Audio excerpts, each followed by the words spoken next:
In this video, we're going to talk about how to make shorts that are generated with AI that are going to get you views. And I know this because I just uploaded some shorts. We'll play them right now. 100 men versus one gorilla.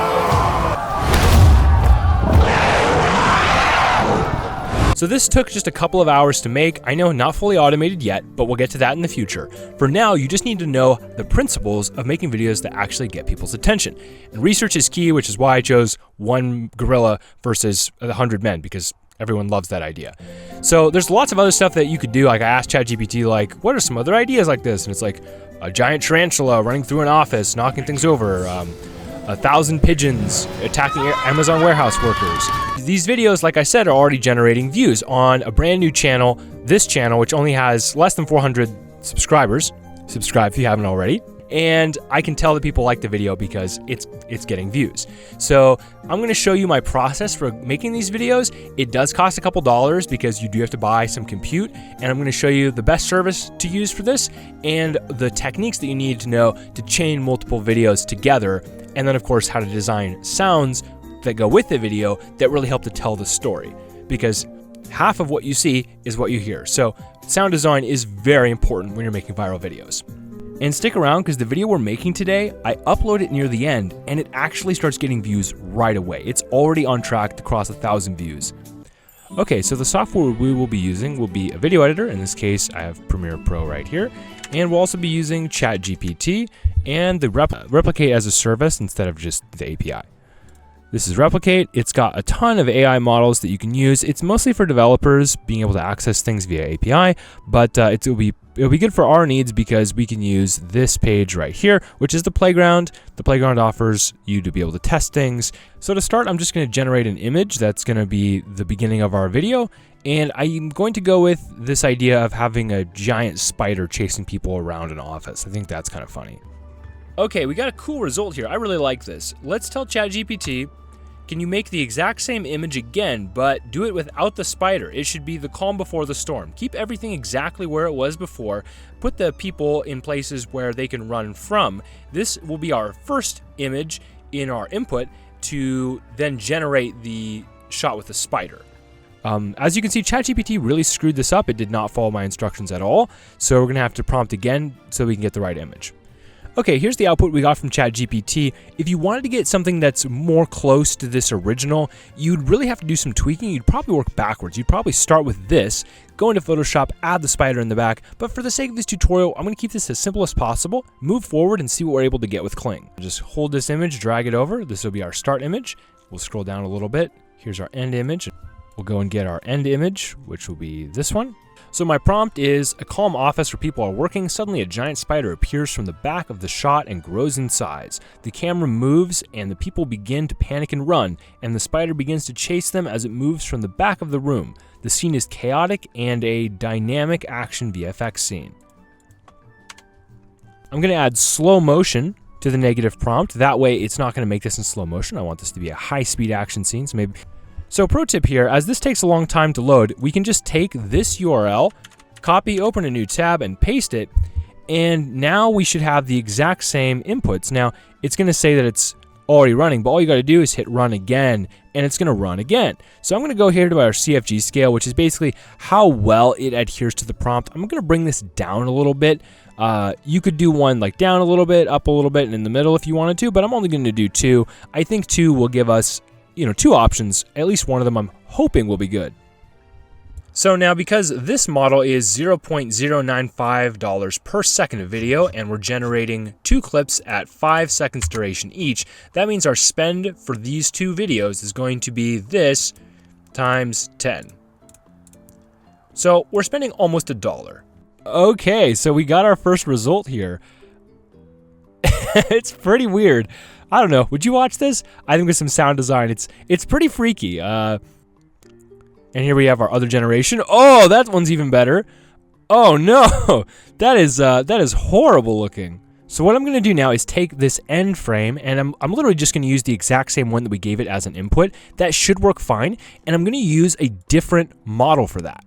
And we're going to use the 2.0 model. So the 2.0 model is going to give us much more realistic VFX and that kind of thing. I noticed in the gorilla project, when I tried to use the standard model to make it the gorilla fight the men, it wasn't really working. So this shot that you see where the gorilla's like tossing people around, there's like dust and the camera's flying around, that is the Kling 2.0 model. The standard and the pro model are 1.6, and they're just not able to get that level of quality. I mean, look, the gorilla is just like flailing around. Like, what is this? So yeah, that's why I recommend using the Kling 2.0 for stuff that's like more complex, where there's a lot of different entities. If you have a bunch of different characters or a bunch of different creatures doing something in the shot, you're generally just going to get better results by using Kling 2.0. Now, the problem with Kling 2.0, I shouldn't really say problem, but because the cost is 0.28 per second of video. So for a 5-second video, you're looking at about $1.4 just for that generation. So to make this really simple, I'm going to copy this part of the prompt. The camera moves and the people begin to panic and run, because we don't need the spider growing. And we're going to just paste that in here. So I've just polished that up to make sure it's in the present tense, and we're going to go ahead and drop in that image. And we'll add slow motion because we don't want it to be slow motion. And we'll do a 5-second generation. And so here's what we've done so far. In Kling 1.6 Pro, we have an input image and an output image, and we use that to create a generation. And over here, after that, we're taking that same output frame. Now, if you didn't define that output frame, you'd just use whatever Kling gave you and use it as the input in Kling 2.0 or whichever model you want to use next. You don't have to use 2.0. I'm just using it in this case because I know it's going to give me really good results. Okay, so here's what we've got. I mean, it's pretty good. What we're going to see, though, is that the camera is going to kind of stop and then it's going to speed up, which is going to be weird. But overall, I think that's a really cool looking shot. Unfortunately, the camera goes out of focus, which isn't so great.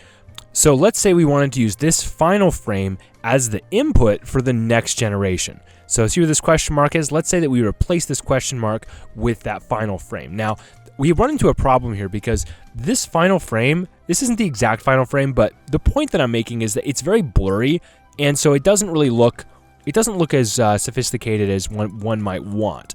So what we can do is we can actually reprocess this to get a better input, and we can use that for the next generation. So to do that, I'm going to download this video, and then I'm going to take a screenshot of it. I'm going to drop it into Premiere Pro. So now I have the clip in my source preview, and you can take a screenshot however you want. I like doing this because it's really straightforward.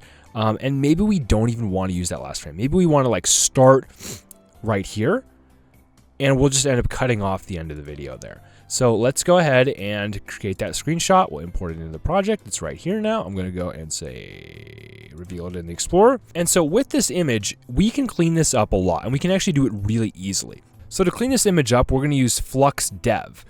You can go and use that on the Replicate API. Personally, I'm going to use my own interface just because I like it better. Okay, so I'm just going to drop the image in here, and then we're going to give it a prompt that's going to help clean it up. We're going to turn the prompt strength down a little bit here because we want to make sure that it adheres to the existing image. Probably we'll say like 67 will probably be good. And then we're going to turn the guidance up to like 3.7. And I'll set the number of outputs to 4. These are super cheap to generate, so I know that I want to get a variety of results to work with. Just going to make a slight tweak here. The people in the office panic and run because I wanted to know that the people are wearing stuff like suits. We could see that a little bit in the image here, but the AI might not know. Now, again, I'm using my own interface here that I created for my own work, but if you'd prefer, you can just use Black Forest Labs Flux Dev. It's basically the same thing that I have here. I just have this interface that I built for my own workflow as it makes the process faster. So this one looked pretty good. I'm not sure how well that's going to play with the previous, but I think this is going to be as close as I would expect. It's going to be a little bit hallucinatory. Like I said, there's going to be artifacting in terms of like, it's going to be warping because the wall kind of disappears, but we'll just work with it. So here we go. This is what we'll be working with. We did this generation, and now we have this cleaned up output we're going to use as the input for another Kling 2.0 generation. And of course, we're just going to reuse the output we just created. So I'm going to go down. I'm going to say tweak it. And now I'm going to take this image and drop it in. And for this one, I'm going to do one banger Hail Mary. We're going to say 10 seconds. Go ahead, charge me $2 or whatever it is. Let's send it. Okay, here's the result that we got. And I kind of don't like it because the spider ended up in the very back of the room. I wanted to continue chasing the man. So I'm going to rewrite the prompt and then send this again. Okay, here's the result. It took 7 minutes and it's mildly better. We're going to work with it. So at this point, we have 3 clips that I considered good. So we're going to load those into the sequence. We're going to say change sequence settings so that it will align properly. Let's move those to the front here. And let's play it back.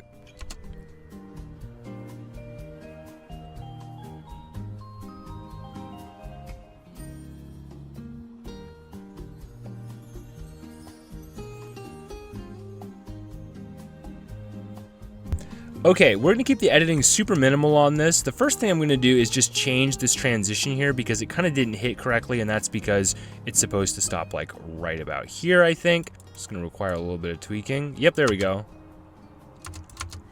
So the next step is to get sounds. We need some good sound design, and we're going to have a couple of samples like spider, people screaming, people running, office ambience, and there's 2 ways that we can do sound design for this pretty easily. Number 1 is a platform like Motion Array or Envato, and number 2 is going to be to use Google VEO3 to generate those sounds based on an input image at a prompt. And I'm going to do a mixture of both of these. So let's go ahead and just generate some stuff with Google VEO and see how that goes. So I'm editing this and I realized I didn't end up using Google at all for this, but the idea is to use Google Flow VEO3 on the experimental sound mode, and that's going to give you some sound design using your same input image and prompt. Honestly, VEO3 has been super underwhelming. Like, the sound design it gave me was not that good. And look at this. The spider is like literally on top of the frame. What the fuck? All right, now I'm on Envato, and we're going to do a little bit of digging to see if we can find some good stuff to work with, because that's what this is all about. Okay, that's a way better spider sound. That is way creepier. It's gross. It's way better than before. So we're going to download that. 5 minutes later. So here's what we got so far.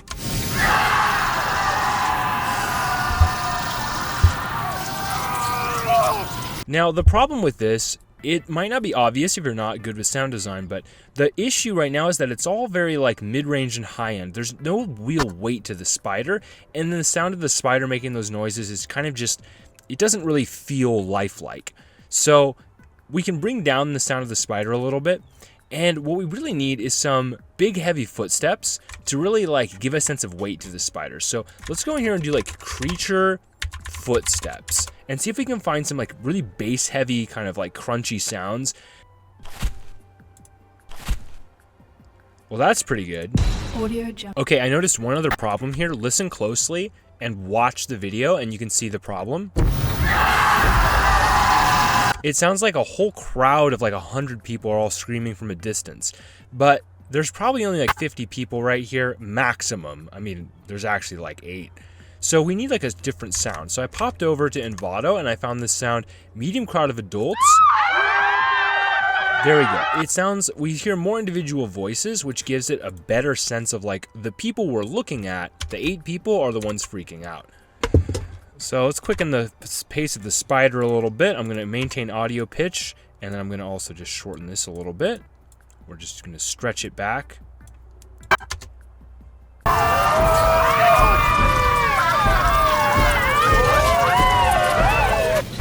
2 very boring minutes later. Okay, the video is done. I did a lot of sound design. It only took me about 20 minutes, and I took different layers of sounds. I ended up going with a lot more sounds like an individual woman screaming. Like this sound right here was really good. That's a blood-curdling scream. We also have like a guy who's like, oh! Get him off! Help! Help! Save me! Save me! I thought that was pretty good. And all together, it looks like this.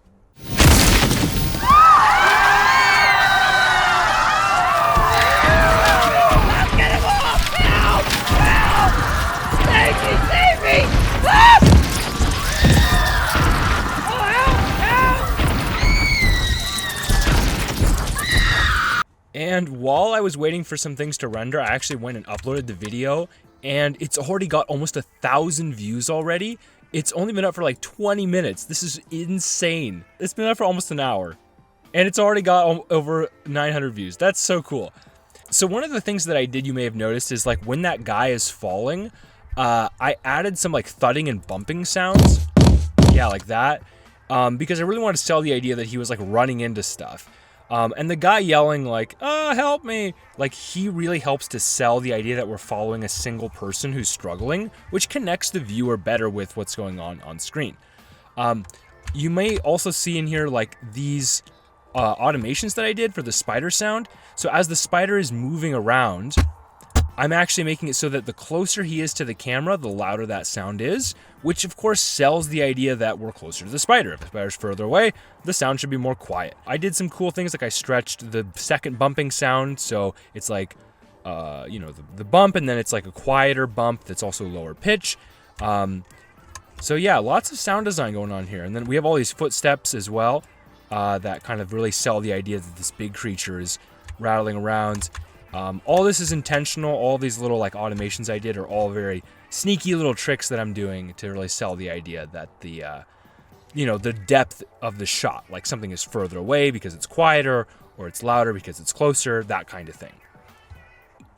There it is, guys. The video is going mini viral. It's got a few thousand views, and this channel has only published 3 of these videos, so if I publish more, I think I'll get a lot more views. If you have any questions about how I did this, or have any questions about going deeper on sound design or how to use the software, please let me know. I'll be happy to reply. And please like and subscribe if you want to keep up with my shenanigans. I live a humble van life, and I'm working to make something of myself on the internet. So if you want to keep up with that, please subscribe and turn on the bell so you get notified every time I upload. And I'll see you in the next video.